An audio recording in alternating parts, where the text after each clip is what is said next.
This video is brought to you by a huge mountain of drugs. Rowan Scion of War versus Heartless Hidetsugu. And that looks like a pretty good opening hand actually, so we will keep that one. Yeah, we'll go for a Badlands on turn 1 so that we can go for the Duress on our opponent. Maybe get rid of Soul Rings and things like that. So cast Duress, we can get rid of a non-creature, non-land spell.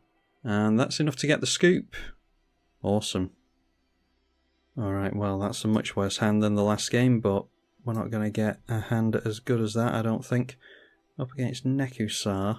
Yeah, I think we take the mulligan because we're likely to draw cards with this commander that we're up against. Inquisition of Kozilek is good, so we keep. And I think we should be fairly safe to get rid of Chaos Warp against Nekusar. Nekusar takes quite a bit of setting up, so hopefully won't regret getting rid of that spot removal. So can't go for a turn 1 Inquisition thanks to the lands, but we'll be able to make double black next turn with the Graven Cairns. Our opponent not fixing his mana on turn 1, but does get down a Soul Ring, so we are immediately punished for not being able to go for this on turn 1. Drawing 2 Tendrils of Agony, which is an end game card, so let's have a look, see what our opponent's got, make double black. So now we see a Raider's Wake, Tergrid, and have our opponent get rid of the Brainstorm, which he can't cast anyway. Yeah, not doing too well on the colours over there. Thankfully he's got a bunch of swamps along with a bunch of black spells. Alright, so as you would expect, our opponent plays that Raider's Wake with 4 mana by turn 2. So a land here would be really nice. Instead it is a Blasphemous Act, so yeah, we might get an actual game out here because we're doing poorly. And if we do poorly, then the games actually tend to go on for quite a length of time because we don't scoop. But if we start to batter our opponent, obviously they're more likely to scoop on us, so yeah, we might lose this one, but it'll be a full game at least. Alright, so now it's Tergrid's Lantern as opposed to Tergrid. You don't often see that. So going for the Lantern, we'll just take the 3 life here. We'd take 2 life to the Raider's Wake anyway, so we might as well keep our cards in hand for the sake of that 1 life. There is a Swamp, so yeah, getting down the Rowan, unlike Will, does not have Vigilance, so you can't hit and then turn it sideways. Not that hitting with Will necessarily helps unless you give it lifelink. We'll get down the commander regardless. We can reanimate it if needs be. So now our opponent has 3 cards in hand and we don't know what any of them are. Alright, offering up the 3 life loss again, doing it on his turn as opposed to ours. So that might be relevant if we get into an instant that we want to be able to cast for cheap, because obviously we care about losing life with the Rowan. Alright, another land is excellent and Badlands is a really good one, so I think going for the Stormkiln Artist is fine. Then it might be that we can go for Crick and do some stuff next turn. Don't see that there's much of anything we can do here. So we'll start ramping with the Stormkiln Artist, hopefully. Alright, and untapping the Tergrid's Lantern. So yeah, if they're going to start doing that on our turn, then they should be more careful than that. Should really do that at the end of the turn because it might be that we've got a Mana Rock or something that we could get down with the Rowan. But instead I think we will just swing in for 4 commander damage with Menace. But if they do that to us again during our turn, then we can get down Crick for much cheaper. And the Tendrils of Agony will be pretty much free as well. Crick should probably help out there anyway. Okay, that is Gaia Reach Sanitarium, so we're each going to loot. And that gets us into a Vampiric Tutor, so could go for the Reanimate onto the Crick, and that would cost us a good chunk of life. Yeah, probably best holding up the Reanimate to keep our commander in play actually, so let's get rid of Blasphemous Act. We lose 2 life to the Raider's Wake, and our opponent gets rid of another blue spell into Fairy. Alright, and then we can take 3 life again if we want to. So maybe getting out Villis with the Vampiric Tutor so that we can start gaining more card draw to this Tergrid's Lantern would be a good idea. Yeah, so I'm actually going to get rid of the Crick here. I don't think my opponent has spot removal. And we do lose 2 life to the Raider's Wake. Alright, so that means during the upkeep we go for the Vamp Tutor, we lose 2 life, and that mana is instantly replaced by a treasure token thanks to the Dwarf. But we'll lose 2 life to the Vamp Tutor, so that's obviously relevant in this deck. And just for the fun of it, let's go for Villis that we draw into here.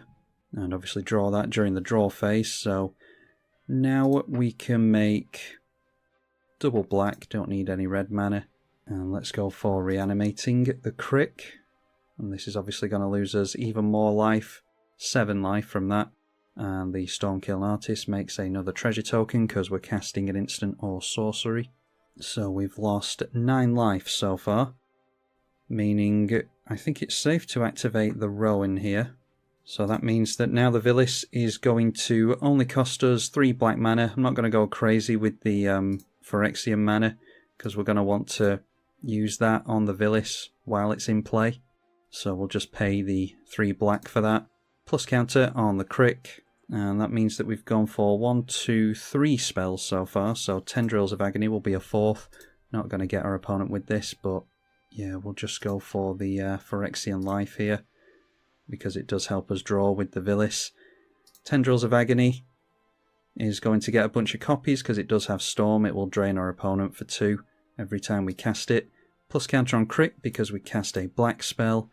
A sorcery gets us a treasure, and we draw more cards with Villis. And that does count as casting, so we'll go for the same targets here on the copies. And Stormkiln Artist does see them as being cast, so makes us more treasures. And you're starting to see the gist of the game here. Let's go for the Treasonous Ogre as well, whilst our stuff is cheaper. That can just be a red mana, because it's red or black spells cost less. And then Lightning Greaves is going to cost us mana because it's not red or black. But we can give the... we'll give the Villis haste here because it's just more life that our opponent's taking. And I think we're fine to get down the Castle of Lochthwain because we might want to put life into this in order to draw with Villis and with the Castle of Lochthwain itself. So that was a pretty productive turn for us, I think. Turn everything in sideways and knock our opponent down to 15. Alright, so Tergrid going to have us... we can't discard to this, can we? Oh yeah, we can discard a card. Yeah, we'll actually discard to that because it triggers the Raider's Wake, which has us lose 2 life. I mean, we lose life either way, but it's a little bit less life. And then the Villis will draw us when that resolves. First, we are going to draw and discard, so... okay, just clearing a land off the top is fine. That means that we lose 4 life, meaning we draw 4 cards with the Villis. So maybe don't have to go for Castle Lochthwain after all. Yeah, our opponent just discarded Peer into the Abyss. Couldn't get into the colours apparently, but that's a good example of the type of thing that we want to do in this deck. Yeah, again, we'll see if we can play a real game. Playing against Karlak with the background raised by giants now. And that's a 1-lander with a Dark Confidant, but we're on the play here, so unfortunately have to get rid of that. Alright, and that's looking better. And I think we should be able to get into a different Exsanguinate type effect. Some kind of thing to dump our mana into. Once we get the Necropotence down, we can keep our hand full. So anyway, putting the X-Spell back, we'll get a tap land out. Our opponent's starting off with a tap land as well is good. So no one's starting with fast mana apparently. And there is a bad land, so... going for the Night's Whisper now, even though our commander's not in play yet. It lets us see more cards more soon. And that is a Boseiju. Okay, our opponent went for foretelling a card there, so not sure what that one is. Command Tower's a decent draw, because I was going to go for City of Brass here for the sake of triple black. We'll get Summoning Sickness away from our commander first, though. We do have Deflecting Swat to protect our commander, of course. This assumes that we've got a target to redirect to, though. Alright, that is a Rakdos Signet, which... if we go Rakdos Signet, we cannot go for the Necropotence, annoyingly. So in that case, let's get down the Signet, is fine. And then we'll get down another tap land with the Arid Mesa, I think. It should be fine to swing in here, don't think we need to worry about Flash against a Gruul deck. Bonder's Enclave for our opponent, looks like he's just waiting to get down his own commander here. Not going to crack the Arid Mesa yet, because we can... take 3 life to that when we shock in the Blood Crypt, is it called? So let's just go for the Necropotence here and we'll actually try to craft a good hand. Might as well throw down the Jeweled Lotus for when the Rowan inevitably goes down. Don't mind discarding Boseiju against a Gruul deck. So let's get down the City of Brass, take more life to that. And speaking of taking life, we'll go for 6 life into the Necropotence. Not that the life loss matters this turn, because we're going pretty slow with Rowan, unfortunately. So all we're doing ultimately is swinging in with the Rowan Scion of War again. They go down to 32 and 8 commander. Then Necropotence going to fill up our hand at the end of the turn. Alright, into same cards, Tendrils and Crick. Lightning Greaves, Inquisition again. Grim Tutor, a tutor that loses us life. But surprisingly, not drawing in too many more lands there. Can bolt this down to lose ourselves some life. Yeah, not sure how much we can chain off there, in all honesty. So we'll get rid of Boseiju and the Mountain. Alright, so yeah, our opponent was edging the way up to Karlak, Fury of Avernus. So yeah, we are going to have to be wary of that, but should be able to get a few things done next turn. Have a look at what they're doing with Inquisition of Kozilek. Let's take 3 life, like we said before, to the Arid Mesa, shocking down the Blood Crypt. So it's obviously 1 life to the fetch, 2 life to the Blood Crypt. Then we can bolt this down, should be fine. Could use it to get rid of the commander, but my opponent's going to scoop to that, so have to play around these things. And we'll say yes, so that is 6 life that we've taken so far, meaning that all the generic costs can be paid there. So let's go Rowan being tapped. Could have put some life into Necropotence first, I suppose. Then Crick just going to cost 6 life. Inquisition of Kozilek going to cost a further 2 life. Plus counter on the Crick, we can gain some life with that this turn. Alright, there's a Coat of Arms. A Fiery Emancipation is going to be difficult. And a Tall as a Beanstalk. We get rid of the Blind Spot Giant. They're nowhere near the tripling of damage here, so yeah, don't think we need to play around that particularly. So I'll just tap down a couple of mana sources here. We'll go for the Grim Tutor. Pay a black mana and a couple of life thanks to the Crick is another plus counter. And then what could we do differently this time? Maybe just hold on to a Snuff Out for when our opponent's commander becomes a threat. Like I said, they probably scoop to that, but we can't play around that forever. So now get down the Lightning Greaves is another spell. Maybe go for the Snuff Out now so that the Tendrils of Agony will do more. So that's going to cost... We're not going to put the life into that, I'm just hard casting it. So it will be 1 black mana, and it's another plus counter on the Crick. That goes into the command zone. Our opponent hasn't scooped yet, which I appreciate. We can gain 5 life here with the Crick. Let's go for the Tendrils of Agony onto our opponent. And I'm not going to put any more life into that, because we have to be careful when we've got a Necropotence. So 5 spells the Tendrils has seen. And just like last time, it will copy itself a bunch. So it's same targets for every copy, obviously. And we're knocking our opponent down to 20. The Crick is now a 6/6. So let's swing in at our opponent for 6 lifelink damage. Will put us back up to 30, meaning that we can take more life to the Necropotence. So we'll do that right now. Just going to put 7 life into this. And yeah, our opponent scoops there. So obviously keeping our hand full with the Necropotence is too much to bear. Yeah, the cards should be turned face up at the end of the game, but they're not, so we don't know what we were drawing into. But yeah, I mean, we could have gone crazy towards the end there with something like Crackle with Power. Electro Dominance lets us get things for free down, like Grey Merchant of Asphodel. Could have been a big life point swing. Yeah, there's plenty of things we can go for anyway. Alright, Rowan versus Sisay this time, and Blood Celebrant is a means of taking infinite life with a Villis. I think we kind of have to try that. So I don't think I'm too eager to get down the Blood Celebrant too quickly. Might regret it if I get into a 2 mana spell, but I'll just wait for now. Our opponent just goes for a tap land. And there we get another payoff spell, that is Storm King's Thunder. So we're going to need an instant or sorcery to play into that. Bloodstained Mire can just be a tapped red source, and we will go for that Blood Celebrant now because it'll be Rowan next turn. And probably Villis the turn after that. Okay, argument to be made for Rising of the Day first, I suppose. I think I will go for that actually. So Urborg, fixing our opponent's black mana, might be relevant. So maybe shouldn't have gone for that, but yeah, let's get down Rising of the Day. No, I'm not even going to risk losing the Blood Celebrant. If we'd attacked in there, maybe there could have been some kind of damage and attacking creature or flash creature to jump in front of it. And Azusa will get our opponent into more lands. And that takes him into a bounce land. Bounces the land, we'll be able to replay it again, and he does. Not holding up any colours though, apart from black might be relevant, like I said. Alright, so we've got haste on our commander now. Let's go for some life loss with the Polluted Delta, and then we can play out the Rowan Scion of War. Alright, I'm actually getting ahead of myself there. I lost a bunch of life to the Blood Celebrant for no reason, because I had it in my head that I was making mana for some reason. I've been playing with Crick too much. Alright, there is a Sigarda, host of Herons, which we can't get rid of with targeted removal, unfortunately. Take 1 damage to the Azusa. We can throw Villis in the way of it here, though. Obviously, I was looking to get down Villis next turn. So let's see what we draw into. That's a Spire of Industry. We can take life too. Oh, actually, we can't because we don't control an artifact.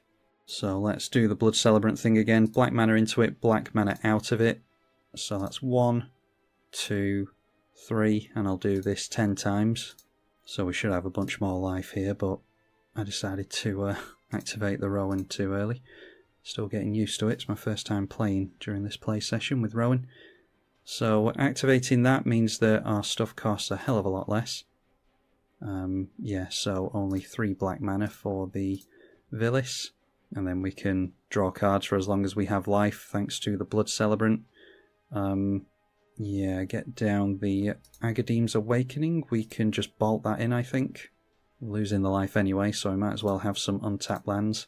Alright, and that is a Night's Whisper. Could fix some red mana with the black market connections. Let's draw a bunch of cards with the Night's Whisper here. It will only be 1 mana. And we lose life, draw 2 cards to it, and then we'll draw a further 2 cards to the Villis. Okay, and that is a Virtue of Persistence. Unfortunately getting into the Profane Transfusion now, but if we can make it through to next turn, that should be pretty good. So maybe we just gain 2 life with the Virtue of Persistence now. Don't think we need to go for the black market connections. So we'll use the -3/-3, gain 2 life, and point that at the Azusa. And we've got haste on the Villis, but I want to hold it back against the Sigarda, so we will leave it there. And one thing we could do is do exactly what we just did, lose a bunch of life. Get rid of the Spire of Industry should be fine. No, Hall of the Bandit Lord is a tap land, which I don't think we need.